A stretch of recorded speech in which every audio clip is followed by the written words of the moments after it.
Good morning, students. Welcome to our day 3 of our online learning experience. Before we get started with our lesson for today, I wanted to address a couple questions that have come up several times over the past day or so. So the first comment that I keep getting is that I look extremely pale in the videos. That's mostly because I'm extremely pale, but also it's because I have really terrible lighting in here. I'm sorry, I never planned for my bedroom to be my home office, so I guess you just get to enjoy my luminous glow.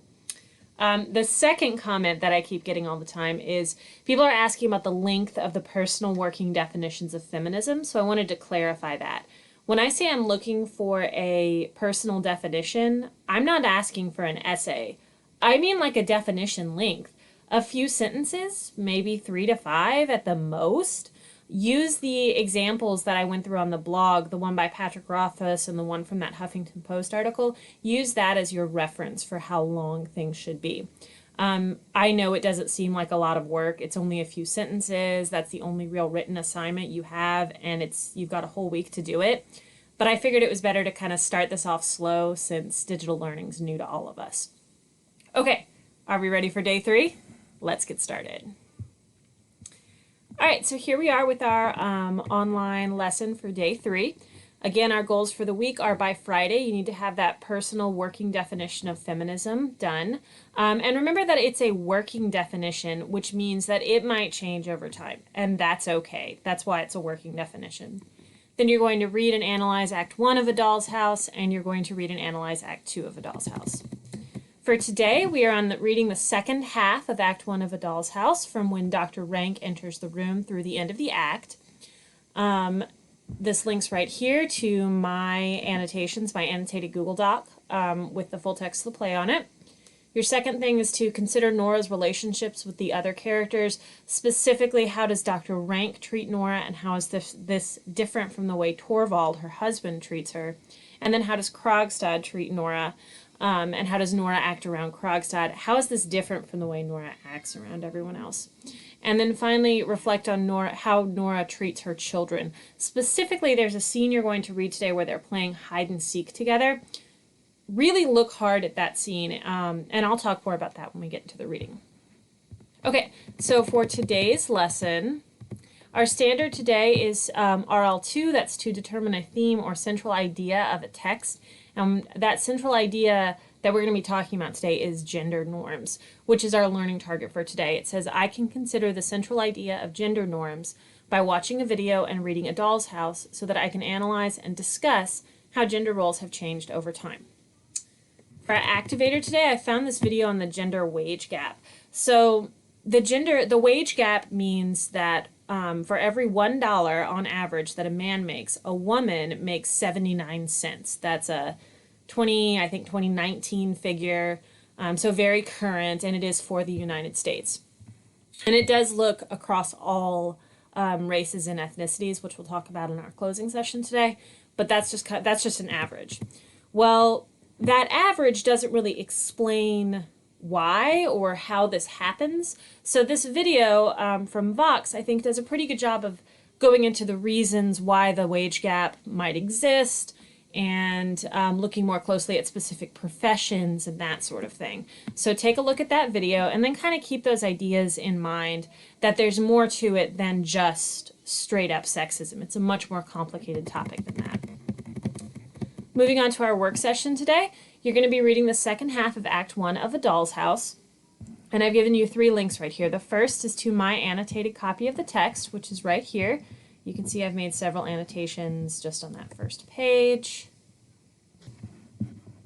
and I'll come back to that in one sec.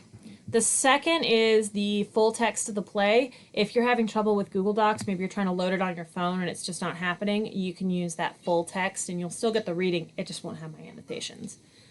And then finally, the last link right here is the audiobook, and I'm very proud of myself today. I figured out how to get it where when you click that link, it goes directly to the point in the video where it starts on YouTube. So if you'd rather listen to it, if you're more of an auditory learner than a read it off the page kind of learner, that should be helpful for you. Okay, back to my annotations, and remember those questions we're going to be considering, specifically looking at how people treat Nora and how Nora acts with other people, and then how Nora treats her children.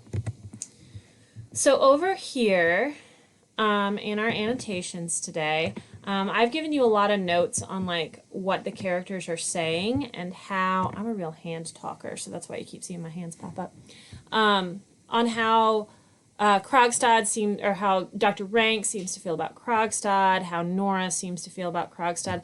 I want you to notice this part right here. Nora, they're having this like heavy political discussion about what does society mean, and Nora starts laughing at something completely different. She's off in her own little world. And Dr. Rank says, "Why do you laugh at that? Have you any notion what society really is?" That's the kind of thing you say to a kid, right? Like, you guys are teenagers. You've probably had an adult say to you, "Oh, you don't know what the real world is," right? Well, that's kind of what Dr. Rank is doing to Nora. Nora's not a child. She's like 25, maybe older, maybe in her 30s. Like, she's a full adult. She has like an 8-year-old kid. Like, this is not a teenager. This is not even a 20-year-old, like, brand new adult. She's been a grown-up for a while. And so for him to tell her, "Do you have any notion what society really is?" I don't like that, right? Do you? That's not the kind of thing that one grown-up says to another. And then, of course, immediately after that, we have another little exchange about the macaroons. Remember those cookies that Nora was sneaking? And I specifically want to point this out to you right here. Nora says, "Torvald had forbidden them. I must tell you he's afraid they will spoil my teeth." So Torvald forbids his wife from doing something, so she does it anyway. I'm sure you have been in a situation in your life where somebody told you you weren't allowed to do something, which just made you want to do it more, right? So it's not really about the cookies, it's about the forbidden part. But keep in mind here that this is not the way a husband should treat his wife. Torvald forbidding Nora from something he's treating her like he's her dad, not her husband. And Nora reacts very childishly like that. So again, we see here, Nora is treated like a child and she acts like a child. And then coming up here, oh, this is another little important bit right here. This becomes very important at the end of Act 2. Torvald comes in and he doesn't know who Mrs. Lind is. And Nora explains, "Oh yeah, old school friend, blah, blah, blah." Well, earlier when Dr. Rank came in, he said he heard Nora talk about Christine all the time. While it's possible that Dr. Rank was just being polite, it's also possible that this tells us how often Nora actually sits down and talks with her husband, if Dr. Rank knows more of her school friends' names than her husband does. Okay, this is the next part that I really want you to pay attention to. I've got two big kind of blocks here of text highlighted and commented on. Look at how Nora treats her children. So it's snowing outside, right? It's winter, it's Christmas. The kids come in, they got coats and scarves and hats and stuff. And Nora helps them get their winter things off and just throws them across the living room. I don't know about your mom, but when I was a kid, my mom was the last person who would be throwing snowy clothes across the living room, right? Like if I came in wet from outside, my mom was like, "Take it off, get it in the laundry room, put your shoes where they go. What are you doing? Why is that wet thing on my couch?" And that is pretty much the opposite of what Nora does. Nora's acting more like, I don't know, an older sibling, maybe a babysitter, not the way a mom would typically act. Of course, moms play with their kids, but like moms also put the snow gear away. So just kind of consider how Nora's treating her children, because this is going to kind of change and develop as the play goes on. And let's see, we have more discussion between Nora and Krogstad here. I'm trying to move quickly. I don't want to make this video too long here. We find out that Torvald is about to fire Krogstad from his job at the bank.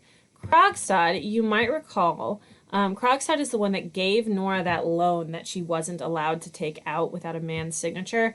Now Krogstad is using that to blackmail her. So notice, again, a couple things to notice here. Notice how Nora talks to Krogstad. It sounds a little different from the way she talks to everyone else. With everybody else, she's like, hee hee, I'm the lark, I'm the skylark, I'm a squirrel. But with Krogstad here, she speaks very strongly and very maturely to him. So notice her interaction with him there. A couple of little vocabs words in here. And here we have a big problem. Krogstad points out that Nora's father supposedly co-signed this loan with her, signed the loan 3 days after he died.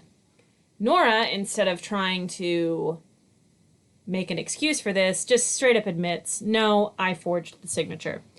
Good job, Nora. Just admitting to committing a felony right there.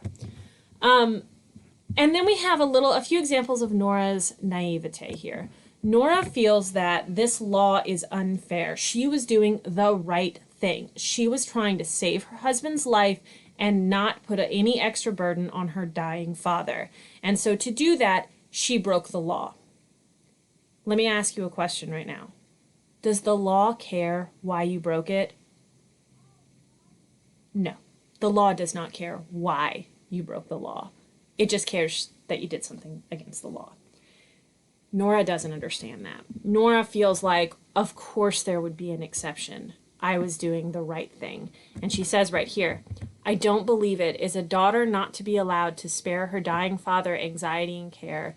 Is a wife not to be allowed to save her husband's life?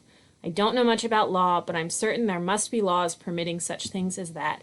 Have you no knowledge of such laws, you who are a lawyer? Well, some irony there. Nora is completely wrong when she says that. You still can't forge a signature even if it is to save someone's life. So just an interesting point right there. As we move on, Krogstad leaves. Helmer comes back home, and Nora is kind of upset. We have some more pet names here, Songbird, and then we find out they're going to a costume party in a couple days. A fancy dress ball, which is a British term for a costume party. And Torvald says that it is a mother's influence that makes kids go bad. A deceitful mother is a really bad thing, so pay attention to that section right there. And then I've got a little end of act discussion here. Look at how Nora treats her children. Look at how she talks to Krogstad. So lots to think about as we go into Act 2. Coming back over here for our closing session today. Normally I'd have a class discussion about the gender pay gap and changing gender roles, but we're not in class. So I'm going to ask you to go discuss this with whoever you are with your family. So I've given you some discussion prompts. The last one is really hard, how the gender pay gap might be different for people of color.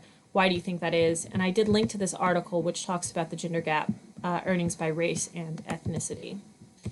Looking ahead to tomorrow's checklist, you're going to be reading the first half of Act 2 of A Doll's House, which coincidentally will stop right when Dr. Rank enters the scene again. He tends to enter at the halfway point in the act. You're going to consider Nora's conflict with Krogstad, and I want you to start reflecting on how Nora is changing. So that's what we're going to be talking about a little tomorrow. And that's it for today, you guys. Bye.